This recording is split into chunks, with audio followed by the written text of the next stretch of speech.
Have you not yet given him his mother's letter? I have delivered it an hour since. There's something in it that stings his nature. He has much worthy blame laid upon him for shaking off so good a wife and so sweet a lady. And he hath incurred the everlasting displeasure of the king. I will tell you a thing. You shall let it dwell darkly with you. When you've spoken it, 'tis dead, and I'm the grave of it.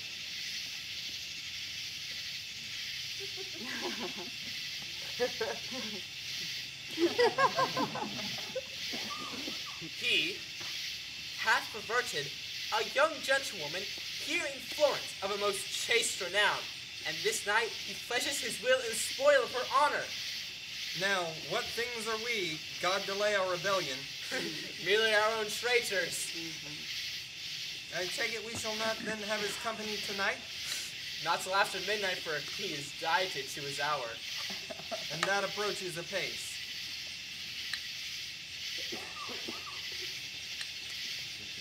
In the meantime, what hear you of these wars? I hear there's an overture of peace. Nay, I assure you, a peace concluded. Then what will Count Roussillon do? Will he travel higher or go back again into France? I perceive by this demand that you are not altogether of his counsel. Let it be forbid, sir. So should I be a great deal of this act. Sir, his wife, some 2 months since, hath fled from his house. Her pretense is a pilgrimage to St. Jacques le Grand, which, holy undertaking, with most austere sanctimony she accomplished. And there residing, the tenderness of her nature became as a prey to her grief. In fine, she made a groan of her last breath. And now she sings in heaven. How is this justifiable? Her death itself was faithfully confirmed by the rector of the place. Hath the Count of all this intelligence? Aye, and at the particular confirmations. I'm heartily sorry to say that he'll be glad of this.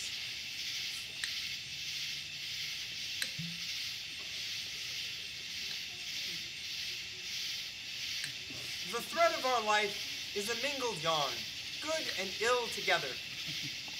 Our virtues would be proud if our faults whipped them not, and our crimes would despair if they were not cherished by our virtues.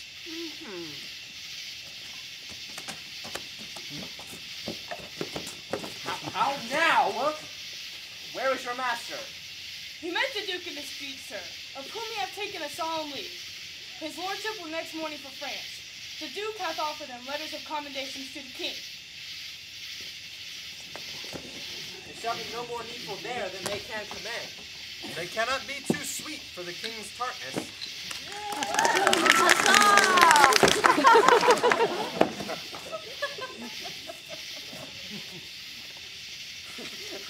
How now, my lord? It's not after midnight? I have tonight dispatched 16 businesses a month's length apiece by an abstract of success. I've congeed with the Duke, done my adieu with his nearest, buried a wife, mourned for her, writ my lady mother I am returning, entertained my convoy, and in between these main parcels of dispatch effected many nicer needs. The last was the greatest. That I have not ended yet, as fearing to hear of it hereafter. But shall we have this dialogue between the fool and the soldier? Come, bring forth this counterfeit module.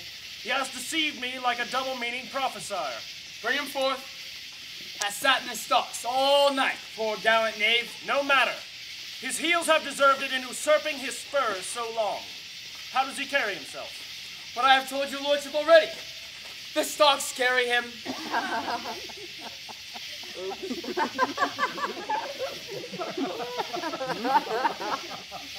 But to answer you as you would be understood, he weeps like a wench that had shed her milk.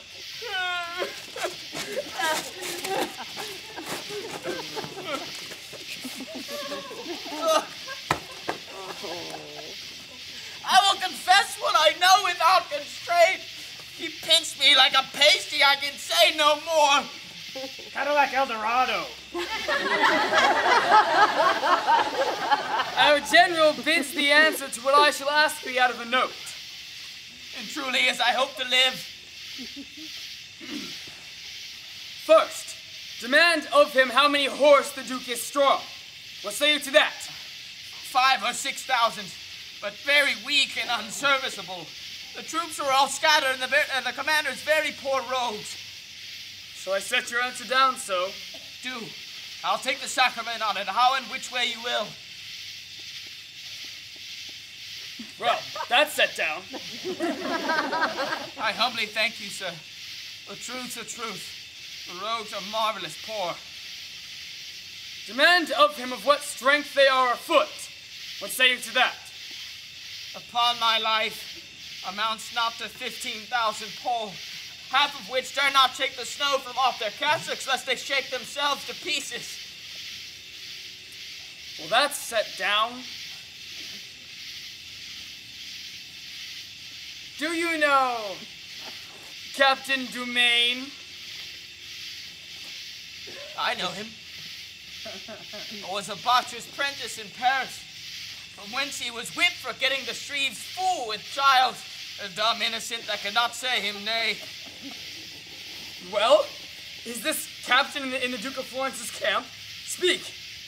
Upon my knowledge he is, and lousy. What is his reputation with the Duke? The Duke knows him for no other than a poor officer of mine. And writ to me this other day to turn him out of the band. I think I have his letter in my pocket. Mary, we'll search. Here 'tis. Here's a paper. Shall I read it to you?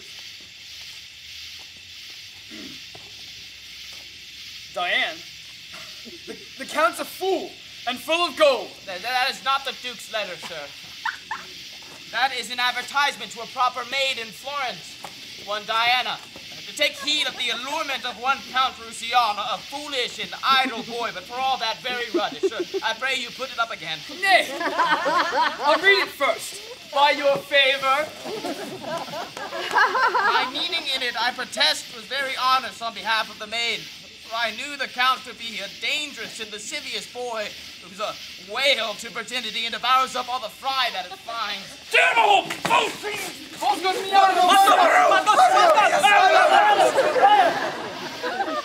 Volkswagen Jetta!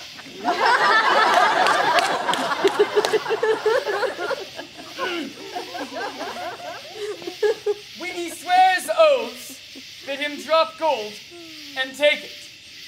After he scores, he never pays the score. Half won is match well made. Match and well make it. He never pays after debts, so take it before and say a soldier, Diane, told thee this. Men are to mell with. Boys are not to kiss. For count of this, the Count's a fool, I know it, who pays before, but not when he does owe it. Thine, as he vowed to thee in thine ear, Paroles. He shall be whipped through the army with this rhyme in his forehead. Oh, this is your devoted friend, sir. The manifold linguist and omnipotent soldier. Chevy El Camino. I perceive, sir, by the general's looks, we shall be fain to hang you. My life, sir. In any case, not that I'm afraid to die, but my offenses being many, I would repent out the remainder of nature. Let me live, sir, in a dungeon, or in the stocks, or anywhere so I may live. We'll see what may be done, so you confess freely. Therefore, once more to this Captain Dumaine. You have answered to his reputation with the Duke, and to his valor. What is his honesty? He will steal, sir, an egg out of a cloister. He will lie, sir, with such volubility you would think truth were a fool. He has everything an honest man should not have, and what an honest man should have, he has nothing. I begin to love him for this. What's his brother, the other Captain Domain? Why is he asking of me? Ain't a crow of the same nest. He excels his brother for a coward. In a retreat, he outruns any lackey. And in coming on merry, he has the cramp. Anda! If your life be saved, will you undertake to betray the Florentine? Aye, and the captain of his horse, Count Roussillon. Toyota, here.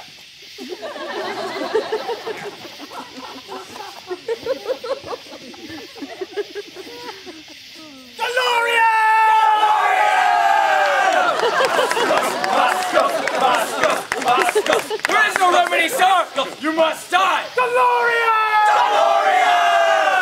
Come, headsman off with his head! Oh, Lord, sir, let me live or let me see my death. That shall you. And take your leave of all your friends. Look about you. Know you any? Here?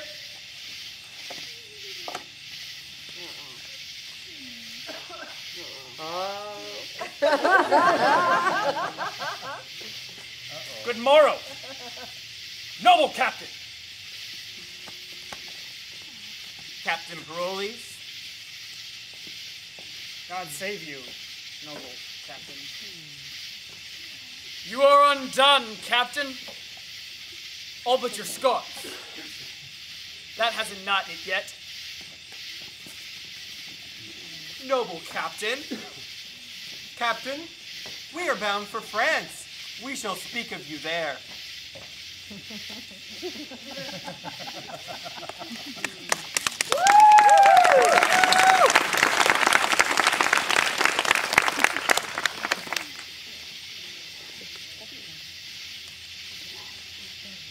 Who cannot be crushed with the plot.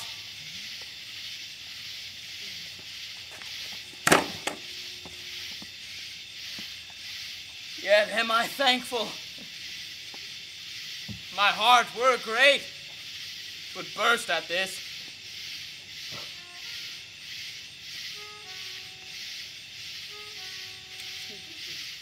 Captain, I'll be no more.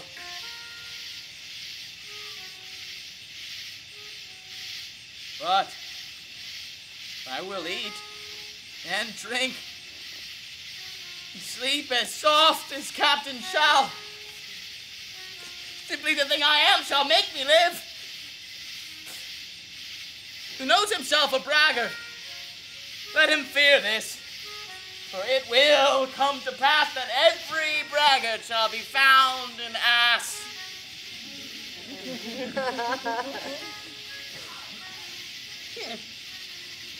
Rough sword, cool blushes, and Brolis live, safest in shame, being fooled, by foolery thrive. There's a place and means for every man alive. Out after them!